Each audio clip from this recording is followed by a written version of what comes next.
ప్రయాణం ఎప్పుడు మొదలు పెట్టామన్నది కాదన్నయ్య, ఎంత దూరం ప్రయాణించామన్నదే ముఖ్యమని ఓ ఫేమస్ డైలాగ్కు పెరడి చెప్పుకోవాల్సి వస్తుంది. ఇప్పుడు మన దేశంలో కమ్యూనిస్టులు, ఇటు స్వదేశీ స్ఫూర్తితో మొదలైన రైట్ వింగ్ ఆర్గనైజేషన్ ప్రస్థానం ఒకేసారి మొదలయ్యాయి.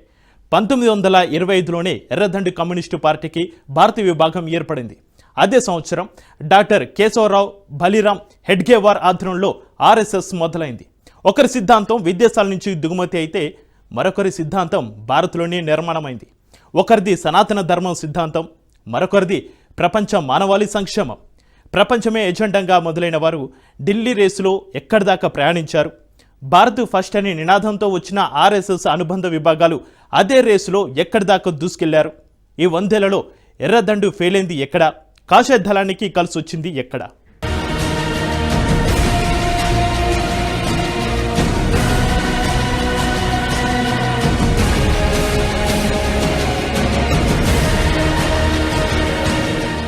ఒకవైపు ఎర్రజెండా, ఇంకోవైపు కాషాయ పంత. దేశ రాజకీయాలపై భావాజాలాల పెనుముద్ర. 100 ఏళ్ల పరుగు పందెంలో ఎవరేం సాధించారు? దేశ రాజకీయ, సామాజిక, సాంస్కృతిక చరిత్రలో 100 ఏళ్ల కాలగమనం అనేది ఎంతో లోతైన, సుదీర్ఘమైన ప్రయాణమే. అయితే ఈ 100 ఏళ్ల మార్కు దాటిన తర్వాత ఒక్కసారి వెనక్కి తిరిగి చూసుకుంటే అటు కమ్యూనిస్టులు గాని, ఇటు కాషాయ దండు గాని ఎవరేం సాధించారు, ఇంకా ఎవరెంత దూరం ప్రయాణించాల్సి ఉందనేది అత్యంత ఆసక్తి రేపుతున్న అంశం. సుదీర్ఘమైన కమ్యూనిస్టు పోరాటం అన్ని ప్రాంతాల్లో అన్ని రాజకీయ పార్టీల మీద తీవ్రమైన ప్రభావమే చూపింది. కమ్యూనిస్టు ఐడియాలజీని విస్మరించి ఏ పార్టీ కూడా మాట్లాడలేని పరిస్థితి మొన్నటిదాకా ఉండేది కాదు. మేనిఫెస్టోలు తయారు చేసుకున్న, ప్రసంగ పాఠాలకు పదును పెట్టిన కమ్యూనిస్టు పోరాట ప్రభావాలను పరిగణలోకి తీసుకోవాల్సి వచ్చేది.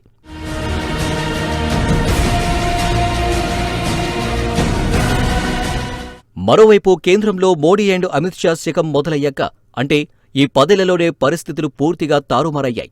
ఇప్పుడు ఏ పార్టీ తీసుకున్నా కమ్యూనిస్టులను కాకుండా కాషాయదండు ప్రభావాన్ని దృష్టిలో పెట్టుకుని మాట్లాడవలసి వస్తుంది. దేశంలో రెండు సిద్ధాంతాలు నడుస్తున్నాయంటారు రాజకీయ విశ్లేషకులు. ఒకటి లెఫ్ట్ ఐడియాలజీ, మరోటి రైట్ వింగ్ ఐడియాలజీ. లెఫ్ట్ వింగ్లో ప్రధాన కమ్యూనిస్టు పార్టీలైన సిపిఐ, సిపిఎంతో పాటు వాటి నుంచి చీలిపోయిన అనేక పాయాలు కూడా ఉన్నాయి. ఇక రైట్ వింగ్లో బీజేపీతో పాటు దానికి అనుబంధంగా పనిచేసుకుపోతున్న పార్టీలు. అయితే ఇక్కడ మరింత క్లారిటీగా చెప్పుకోవాలంటే ఒకవైపు కమ్యూనిస్టులు, మరోవైపు సంఘ పరివారుగా చెప్పుకోవచ్చు.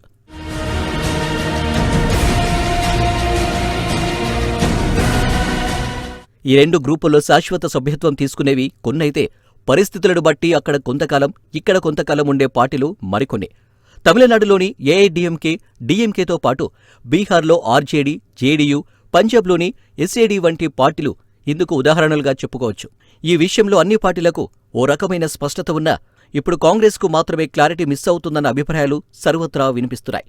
ఏ పార్టీతో ఏ స్టేట్లో పొత్తు పెట్టుకుంటారు, ఏ పార్టీతో తెగతింపులు చేసుకుంటారు అనేది తెలియక ఆయా పార్టీల నాయకుల్లోనే గందరగోళ పరిస్థితి ఏర్పడింది. ఈ విషయంలో ప్రజలకు ఏం చెప్పుకోవాలో తెలియక తికమక పడుతున్నారంటే అతిశయోక్తి కాదు. ఇలాంటి స్థితి ఆయా నాయకుల్లో ఫ్రస్ట్రేషన్కు కూడా కారణమవుతుంది.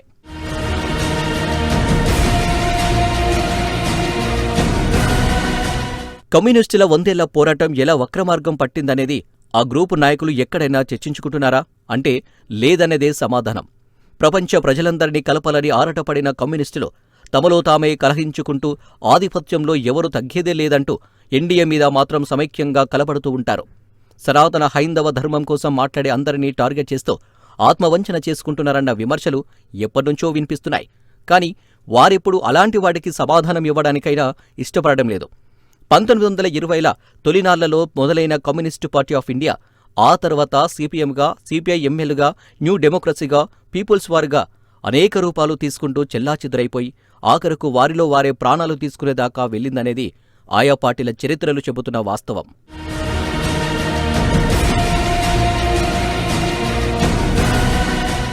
ఇలాంటి క్రమంలో సిపిఐ, సిపిఎం వంటి ప్రధాన పార్టీలు 2 కూడా దేశంలోని నిర్దిష్ట పరిస్థితుల నుంచి తమ కార్యక్రమాన్ని రూపొందించుకోవడంలో విఫలమయ్యాయని ఆ పార్టీ నేతలే అంగీకరిస్తారు. పంథాను బట్టి చేసే వర్గ పోరాటాల్లో సామరస్యత ఉండాలనే పాశ్చాత్య దేశాల విప్లవ అనుభవాలను అనుకరించేందుకు కొందరు ప్రయత్నించగా, చైనా వంటి సాయుధ పోరాట ప్రవాహాన్ని డంపు చేసుకున్నది మరికొందరు. ఆ రెండూ పూర్తిగా విదేశీ కార్యాచరణలపైనే ఆధారపడ్డాయి. కానీ మన దేశీయ అవసరాలు, ప్రత్యేక సంస్కృతులు, విభిన్న సాంప్రదాయాలు, అందులోనూ అందర్నీ కలిపి ఉంచే సమైక్య భావ పరిమళాన్ని అర్థం చేసుకోలేకపోయాయి. ఫలితంగా కమ్యూనిస్టు విభాగాలన్నీ ఘోరంగా భంగపడ్డాయన్న విమర్శలు ఆ పార్టీ నేతల నుంచే అడపాదడపా వినిపిస్తున్నాయి. అయితే సైద్ధాంతిక అన్వయాల్లో ఏమాత్రం రాజీ పడకపోవడమే వాటి వైఫల్యాలకు అసలు కారణంగా చెబుతారు. ప్రాచీన కులం, మతం, జాతి, లింగం, ప్రాంతం తదితర అస్తిత్వ సమస్యల పునాదిగా కమ్యూనిస్టు ఉద్యమ కార్యాచరణ ప్రణాళికను రూపొందించుకుని ప్రజలను విముక్తి బాటలు నడిపించలేకపోయాయనే అభిప్రాయాలు మేధావుల నుంచి వినిపిస్తున్నా వాటిని అర్థం చేసుకుని, ఆకలింపు చేసుకుని అన్వయించుకునే విషయంలో మొండి వైఖరి కారణంగా నేటికి చతికిల పడుతున్నాయి. ఫలితంగా ఒకప్పుడు దేశంలోని పలు రాష్ట్రాల్లో కీలకంగా వ్యవహరించిన కమ్యూనిస్టులు ఇప్పుడు దాదాపుగా కనుమరుగైపోవాల్సిన పరిస్థితి. పశ్చిమ బెంగాల్లో 3 దశాబ్దాలుగా పైగా ఏలినా ఇప్పుడక్కడ కనీసం అడ్రస్ కూడా లేకుండా తయారైంది. పార్టీ క్యాడర్ మొత్తం టీఎంసీ గూటికి గంపగుత్తగా ట్రాన్స్ఫర్ అయిపోయింది.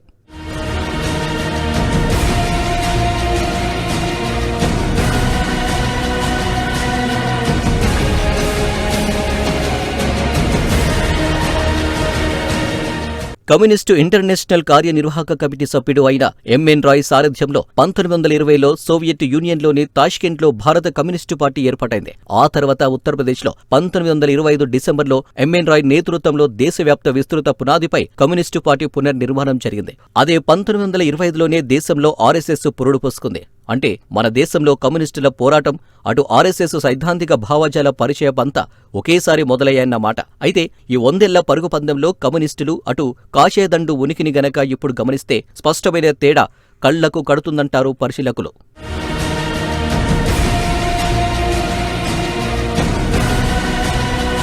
అటు ఆర్ఎస్ఎస్ ఏర్పడి 100 ఏళ్లైంది. 1925లో నాగపూర్లో శంకుస్థాపన జరిగింది. కేశవరావు బలిరామ్ హెడ్గేవార్ కేవలం ఒక 5 మందితో చిన్నపాటి గ్యాదరింగ్ను విజయదశమి రోజున ప్రారంభించారు. అది ఇంతింతై వటుడింతై అన్నట్లుగా తయారై ఎందరో కార్యకర్తల కృషి, త్యాగం, బలిదానాల వంటి ప్రేరణతో ఇప్పుడు ఇలా ఢిల్లీ పీఠాన్ని అందుకునేదాకా వెళ్ళింది.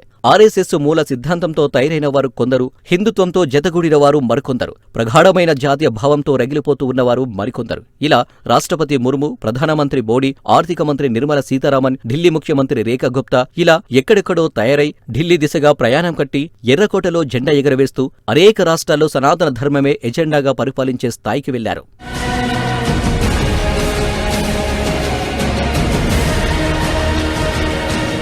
ఆర్ఎస్ఎస్ కార్య విస్తరణ యాత్రలో 4 దశలు ఉన్నాయంటారు. శంకుస్థాపన నుంచి స్వాతంత్ర్యం వచ్చే వరకు మొదటి దశ. ఆ దశలో ఐక్య భావంతో కేవలం హిందూ సంఘటనపైనే దృష్టి సారించారు. హిందూ సమాజం సంఘటితమవుతుంది, అడుగులో అడుగు వేసి ఒకే దిశలో ఏకతాటిగా నడవగలదు, ఒకే మనసుతో ఒకే స్వరంతో భారత్ గురించి, హిందుత్వ గురించి మాట్లాడగలం అనే ఒక విశ్వాసాన్ని పాదగొల్పడమే అప్పటి ఆర్ఎస్ఎస్ ఎజెండా. స్వాతంత్ర్యం అనేది సెకండరీ మాత్రమే. అయితే స్వాతంత్ర్య పోరాటాన్ని వారు ఎక్కడా వ్యతిరేకించలేదు. వచ్చిన స్వాతంత్ర్యాన్ని ఎలా సద్వినియోగం చేసుకోవాలి, సురాజ్యంగా ఎలా ఉండాలనేదే ఆనాటి సంఘనేతల ముందున్న లక్ష్యం. 1000 సంవత్సరాల నిరంతర సంఘర్షణ తర్వాత స్వప్రేరణగా కొనసాగిన స్వరాజ్య ఉద్యమం ఆధారంగా విద్య, విద్యార్థి, రాజకీయ, కార్మిక, ఆదివాసీ, వ్యవసాయ రంగాల్లో భారతదేశపు శాశ్వతమైన జాతీయ దృక్పథానికి ప్రేరణ చెంది వివిధ సంస్థలు ఆవిర్భవించాయి. అదే సమయంలో సంఘటన కార్యం 2వ దశగా కొనసాగింది.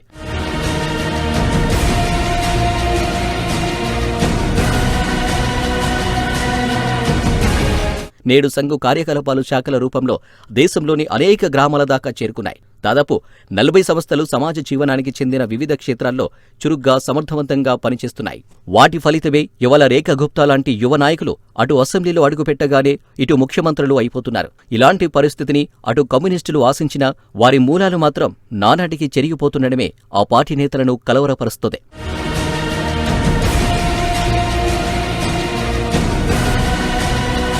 ఆర్ఎస్ఎస్ హిందూ సంఘటన కోసం పనిచేస్తుంటే అటు కమ్యూనిస్టు భావజాల మేరకు పనిచేసే నాయకులంతా హిందూ సంఘటనకు వ్యతిరేకంగా పనిచేసే సంకుచిత స్వభావాలుగా మారిపోయారు. ఆర్ఎస్ఎస్ విస్తృతిని అడ్డుకోవడానికే పన్నాగాలు పన్నుతూ అసలు తమ కార్యాచరణ ఏంటో విస్మరించారన్న అతిశయోక్తి కాదు. ఇక్కడే కమ్యూనిస్టులు అవసరమేంటి అనే ప్రశ్న జనసామాన్యంలో తలెత్తింది. మరోవైపు ప్రభుత్వాలను మార్చాలని భావించే తీవ్రవాద గ్రూపులు అందుకు ప్రత్యామ్నాయాల వైపు ఆలోచించకుండా ఇప్పటికీ 1920ల నాటి తుపాకీ పోరాటాన్ని నమ్ముకోవడం ఆ సంస్థల ఉనికి ముప్పుగా వాటిల్లింది. అన్ని పార్టీలు ఢిల్లీ వైపు పరుగులు తీస్తూ ప్రజాక్షేత్రాన్ని ప్రభావితం చేసేందుకు ప్రయత్నిస్తుంటే సాయుధ గ్రూపులు మాత్రం ఆ విషయాన్ని పట్టించుకోకుండా తుపాకులని నమ్ముకొని ప్రాణాలు పోతున్న వైనం కళ్లకు కడుతుంది.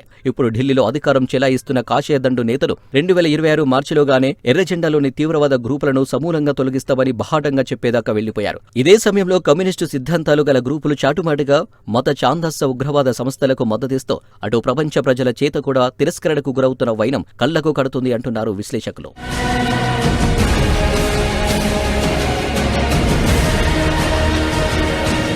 ఈ రెండు ముఖ్యమైన సంస్థలు ఇప్పటికే 100 ఏళ్ల ప్రయాణం పూర్తి చేసుకున్నాయి. 2వ దశాబ్దంలోకి అడుగుపెట్టాయి. మరి ఈ 2వ శతాబ్దాన్ని 2వ అధ్యాయంగా భావిస్తే ఎవరి ప్రయాణం ఎక్కడిదాకా చేరింది, ఎవరు ఎక్కడ ఆగిపోయారనేది ఎవరికి వారు ఆలోచించుకోవాల్సిందేనన్న వ్యాఖ్యలు వినిపిస్తున్నాయి.